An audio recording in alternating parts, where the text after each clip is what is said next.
साथियों, बिहार में बीपीएससी के माध्यम से सेकेंड फेज की शिक्षक भर्ती के लिए 3 नवंबर से ऑनलाइन आवेदन की प्रक्रिया शुरू हो सकती है।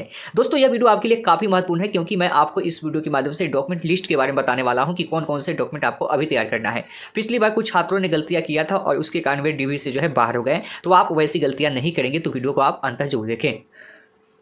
सारी जानकारी आपको इस वीडियो के माध्यम से मिलने वाली है। चलिए शुरू करते हैं। 1 महीने आपके एग्जाम में बचा हुआ है, तो 1 महीने में आप अपनी तैयारी कैसे बेहतर कर पाएंगे, तो आपके लिए हम बेस्ट प्रैक्टिस सेट लेके आए हैं, जो आप अपने स्क्रीन पे देख पा रहे हैं कि जो कक्षा 6 से 8 के लिए जो समान अध्ययन है। और सबसे खास बात इस पुस्तक की है, इसमें आपका पॉइंट वाइज एक्सप्लेनेशन किया गया है। और अगर हम इस पुस्तक की बात करें तो यह बिहार प्रतियोगिता प्रकाशन पटना की ओर से जारी किया गया है, जो रफ्तार नाम से आप देख सकते हैं यहाँ पे, आप इसको मार्केट में ले सकते हैं। और सबसे अच्छी बात है कि इसमें जो टोटल आपके प्रैक्टिस सेट है वो 15 प्रैक्टिस सेट आपको इसमें मिल जाएंगे, और हर एक प्रैक्टिस सेट में आपको 120 क्वेश्चन मिल जाएगा। इसमें आपको गणित, रीजनिंग, समान अध्ययन, समान विज्ञान, भारतीय राष्ट्रीय आंदोलन, भूगोल, पर्यावरण, ये सभी टॉपिक वाइज आपको यहां से मिल जाएगा। और सबसे खासियत यह है कि यह पुस्तक पूरी तरीके से एससीईआरटी और एनसीईआरटी के ऊपर आधारित है। अगर आप इस पुस्तक को लेना चाहते हैं तो इसका लिंक वीडियो के डिस्क्रिप्शन में है। साथियों, 3 नवंबर से ऑनलाइन आवेदन की प्रक्रिया शुरू हो सकती है, तो आपको सबसे पहले अपना डॉक्यूमेंट तैयार कर लेना है, क्योंकि पिछली बार डॉक्यूमेंट की वजह से बहुत सारे छात्रों का जॉब नहीं हुआ है। और वैसा मैं क्यों कर रहा हूँ, क्योंकि डॉक्यूमेंट जब वेरिफिकेशन हुआ तो वहां पर उनको छांटा गया है, और वह डॉक्यूमेंट उनका इशू था क्योंकि उन्होंने सही तरीके से अपना डॉक्यूमेंट तैयार नहीं किया था।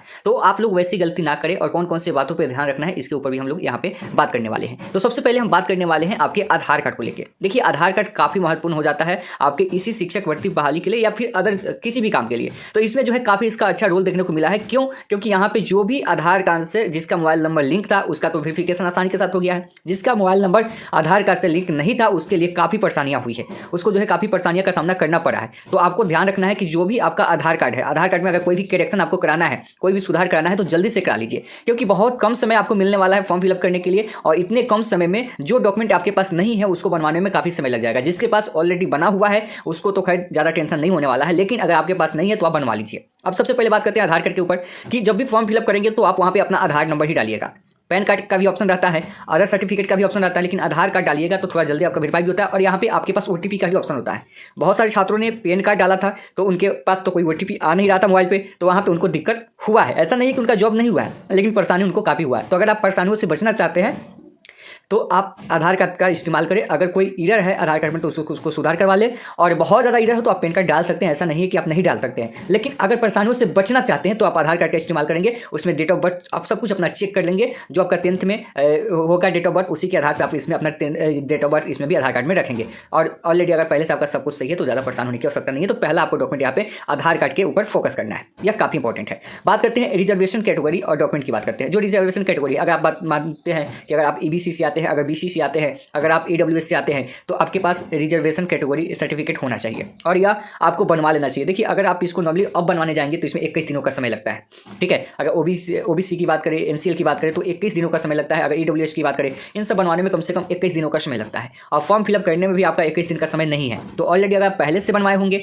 तो फिर आपके लिए अच्छी बात है, ठीक है, समय आपका ज़्यादा नहीं लगेगा। लेकिन अगर आप नहीं बनवाए हैं तो इसको बनवाने के लिए सबसे पहले आपको जातीय बनवाना पड़ता है, आवासीय बनवाना पड़ता है, उसके बाद आपका यह बनता है। तो आप लोग अप्लाई कर सकते हैं। हालांकि बिहार में सब कुछ काम हो जाता है आपका, तो आप अप्लाई करेंगे पहले से। अगर आपका डॉक्यूमेंट नहीं है तो आप जाएंगे ब्लॉक में और अप्लाई करेंगे, तो 1-2 दिन में कुछ अपना देखेंगे, वहाँ पे कुछ प्रोसेस होता है, तो उसमें आपको 1-2 दिन के अंदर जातीय आवासीय मिल जाता है। फिर आपको ओबीसी, एनसीएल या ईडब्ल्यूएस 2-4-5 दिनों में मिल जाता है, वो आपको टाइमली मिल जाएगा। तो इसके लिए आप ऑनलाइन आवेदन करके छोड़ेंगे तो नहीं होगा, आपको ब्लॉक जाना ही होगा वहाँ पे, क्योंकि वहाँ पे जब जाएंगे तो वहाँ पे एक ऑफलाइन फॉर्म भी होता है। आप ऑनलाइन कर देंगे, उसी का आप जेरॉक्स निकाल के लेके जाएंगे, तो वहाँ पे जो रजिस्टर कर्मचारी होते हैं उनसे अपना सिग्नेचर वेरीफाई करा के जब जमा करेंगे, कुछ प्रोसेस होता है, तो उसको करेंगे तो आपको वह जल्दी बन जाएगा।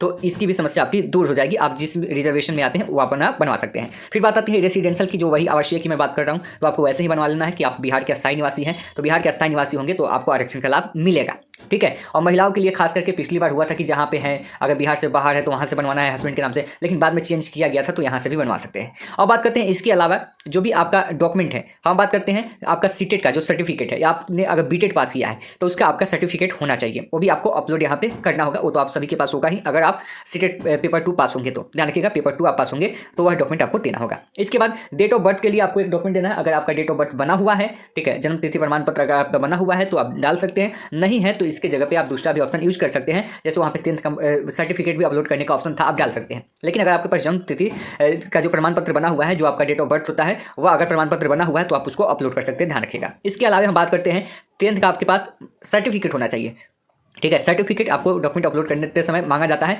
जो ओरिजिनल सर्टिफिकेट होता है जो आप पास आउट करते हैं उसके 1 से 2 साल के बाद स्कूल में आ जाता है। ठीक है, जिस हाई स्कूल से आप पास किए होंगे वहाँ पे आ जाता है। फिर इंटर का भी वही होता है, 1-2 साल के बाद आपको कॉलेज में देखने को मिल जाता है। ग्रेजुएशन का भी जो होता है आपका पहले प्रोविजनल आता है, बाद में डिग्री आता है। तो अगर मान लीजिए कि आप 2-3 साल पहले ग्रेजुएशन कर चुके हैं तो उसका डिग्री अवश्य निकाल लीजिए। ठीक है, क्योंकि अगर आप हाल ही में पास किए ग्रेजुएशन तो वहाँ पे ज़्यादा आपको दिक्कत नहीं होगा, आप प्रोविजनल भी लगा देंगे तो आपका काम चल जाएगा। लेकिन आप ओरिजिनल ही लगाइए क्योंकि ज़्यादा फायदा आपको होगा। क्योंकि अगर आप मान लीजिए 2018 में पास किए हैं ग्रेजुएशन और अभी आप फॉर्म भर रहे हैं तो इतना दिन भाई आ जाता है डिग्री, इतना दिन में डिग्री निकल जाना चाहिए, ये भी आपका इशू हो सकता है। तो इसलिए आपके पास समय है, आप अपना डिग्री जो है निकाल लीजिए। ठीक है, सबका ओरिजिनल रखिए, 10th का रखिए, 12th का रखिए, ग्रेजुएशन का रखिए। ठीक है, इस चीज़ ध्यान रखिए। अगर आप पीजी पे भर रहे हैं, अगर आप 11th-12th के जा रहे हैं तो आपका पीजी का यानी कि पोस्ट ग्रेजुएट का उसका भी आपके पास सर्टिफिकेट होना चाहिए। ठीक है, अगर नहीं है तो प्रोविजनल तो आपको हर हाल में होना ही चाहिए, प्रोविजनल आपके पास होना चाहिए। ठीक है, बहुत बार केस में यह भी देखा गया है कि जिसके पास नहीं था वो उन्होंने मार्कशीट अपना डाला है, लेकिन वह लास्ट मैटर है। लेकिन आपको निकाल के रखना है, क्योंकि निकाल के रखेंगे तो आपके पास कोई भी प्रॉब्लम नहीं होगा। आगे जो होगा आपके पास कोई भी दिक्कत नहीं होने वाला है। अगर आपके पास ओरिजिनल है तो आप शुरू में वही अपलोड कर देंगे, फिर बाद में क्या जरूरत है उसको बदलने की, आवश्यकता ही नहीं है। इसके साथ अगर आप बीएड हैं या डीएलएड हैं, डीएलएड भी होंगे जो ग्रेजुएशन होंगे वे भी फॉर्म को फिलअप कर सकते हैं। तो अगर डीएलएड है तो डीएलएड का आपका ओरिजिनल सर्टिफिकेट चाहिए, जैसे आपका 10th-12th का होता है, और बीएड का भी चाहिए। तो ये भी आता है आपका 1-2 साल बाद ही आता है कॉलेज में। तो अगर नहीं आया है कॉलेज में तो कोई बात नहीं है, कॉलेज आप पता कर लेंगे। अगर आ गया है तो आप लेके उसको अपलोड करेंगे, नहीं है तो फिर आपका जो प्रोविजनल जो कुछ भी होगा आप वहाँ पर डाल सकते हैं, मार्कशीट भी डाल सकते हैं। इस चीज़ का ध्यान रखिएगा। तो 10th का, 12th का, ग्रेजुएशन का, पीजी का, जो लोग पीजी पे भरेंगे पीजी का, जो लोग ग्रेजुएशन पे भरेंगे ग्रेजुएशन का, तो सबको चाहिए। यानी कि 10th, 12th, ग्रेजुएशन सबके पास होना चाहिए, ओरिजिनल डिग्री होना चाहिए।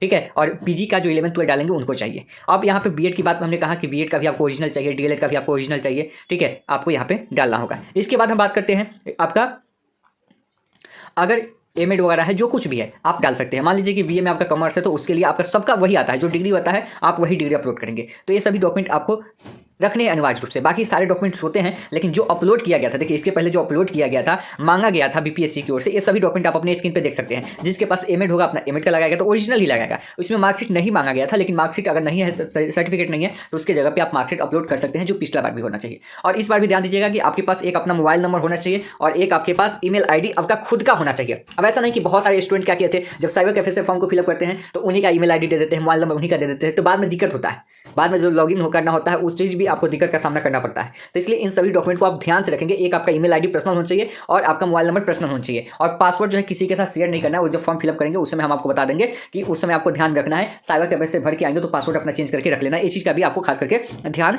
रखना है। ठीक है, इन सभी डॉक्यूमेंट को आपको रखना है। अब फोटो जो है आप हाल ही का एक फोटो आप अभी खिंचवा लीजिएगा और हाल ही का अपना फोटो खिंचवा लीजिएगा। उसमें जो है बहुत सारे फोटो आप अपने पास रख लीजिएगा, क्योंकि एक ही फोटो का इस्तेमाल आप अभी से लेके वेरिफिकेशन तक करेंगे। तो उसमें से 10-20 आप जो भी होगा 20-25 आप बनवा लीजिएगा फोटो, उसी का जो हाल ही का फोटो हो, और उसी के आधार पर आप आगे की प्रोसेस को पूरा करेंगे। वह डॉक्यूमेंट आपके पास होना चाहिए और वही फोटो का इस्तेमाल आप आगे भी करेंगे।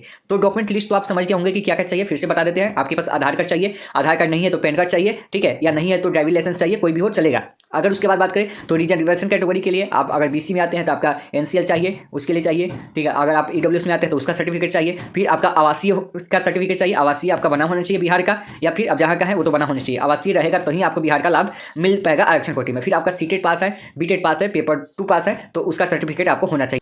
इसके अलावा डेट ऑफ बर्थ सर्टिफिकेट भी होना चाहिए आपके पास। अगर नहीं है तो उसके जगह पे आप 10th का मार्कशीट अपलोड कर सकते हैं, ये ऑप्शन दिया गया था इसके पहले में। ठीक है, फिर इसके बाद बात करते हैं आपका 10th का ओरिजिनल, 12th का ओरिजिनल, ग्रेजुएशन का ओरिजिनल, पीजी का ओरिजिनल, सबका होना चाहिए। जो पीजी पे भरेंगे उनको पीजी का चाहिए, 11th-12th के लिए भरेंगे उनको चाहिए पीजी का। अगर आप सिर्फ 9th-10th के लिए भरते हैं तो वहाँ पे आपका ग्रेजुएशन से ही काम चल जाएगा। फिर बीएड अगर किया है तो बीएड का ओरिजिनल, ठीक है, आ गया है तो, नहीं आया है तो मार्कशीट से काम चल जाएगा। अगर डीएलएड किया है तो डीएलएड का ओरिजिनल, नहीं आया तो मार्कशीट से काम चल जाएगा। एमएड किया है तो एमएड का चाहिए। जो भी आपका क्वालिफिकेशन हो उसके आधार पर आपका ओरिजिनल डिग्री अवश्य होना चाहिए। अब ऐसा नहीं कि ओरिजिनल नहीं है तो आप फॉर्म को फिलअप नहीं कर सकते हैं, भर सकते हैं, लेकिन फिर आगे जाकर फिर आपको बार बार अपडेट करना होगा। फिर इन चीज़ों में आपको फंसना होगा कि कब अपडेट का ऑप्शन है या क्या हुआ, आप इन सब में टेंशन में रहेंगे। इसलिए सभी डॉक्यूमेंट आप पहले से ही तैयार अपना रख लें, ताकि बाद में आपको कोई भी दिक्कत नहीं हो। आप एक बार जाए अपना डिग्री कराएं और सब कुछ आपका फाइनली जो है हो जाए। और खास करके आधार कार्ड पर आपको ध्यान देना है, जो मैंने आपको पहले बता दिया है।